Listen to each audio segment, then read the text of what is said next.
келесі дегелі армысыздар аса құрметті әділқазылар мен жобаға қатысушылар. Бүгін мен сіздерге медицина мен технологиялардың тоғысқан нүктесіндегі медицинаның ең маңызды саласы IT-генетик туралы. Бүгінгі мен жобамның тақырыбы IT-генетик өмір кодын түзетуші.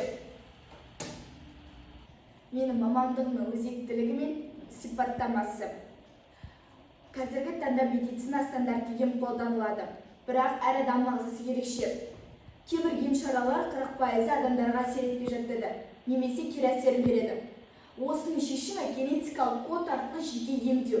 Ал мамандықтың сипаттамасына келетін болсақ, биологиялық мәліметтер талдау үшін алгоритмді құрастыратын маман. Менің жобамның жаңалығы медицинадағы адам фактор қаупін жою идеясы, яғни дәрігерлердің салғырттығын алдын алу.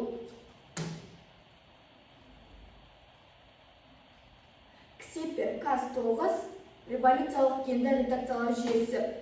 Адам геномында 3 миллиардқа жуық ақпарат бар, оны адам өңдей алмайды. Ал жасанды интеллекті деректерді секунд ішінде өңдеп мутациялар тауып береді. Яғни мутация дегеніміз қателік. Генді қайшы IT-генетиктің ең маңызды құралы есептеледі. Генді қайшы мутацияны қиып, орнына сау генді қояды.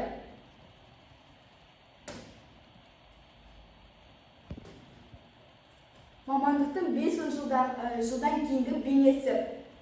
Әр баланың қолында генетикалық паспорты болады. Яғни, ол генетикалық паспорт балаға қандай спортпен айналысы керек, қандай тағам жеу керек, қандай аурудан сақтану керек екені жазылып айтылып тұрады. IT-генетиктің экономикалық тиімділігі, яғни мемлекет үшін пайда. Ауыр науқастарды емдеу үшін миллиардтаған қаржыны үнемдеу және халықтың өмір сапасы 15-20 жылға дейін артады. Ал енді этикалық мәселелерге келетін болсақ, IT-генетик тек емдеумен ғана айналысу керек. Ал дизайнер балалар түрін, мінезін қолдан жасау мәселесінде этникалық шекараны сақтау маңызды.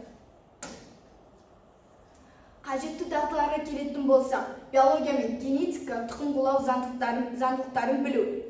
Бағдарлама Python немесе R тілдерін деректерді талдау үшін ең танымал тілдер болып есептеледі.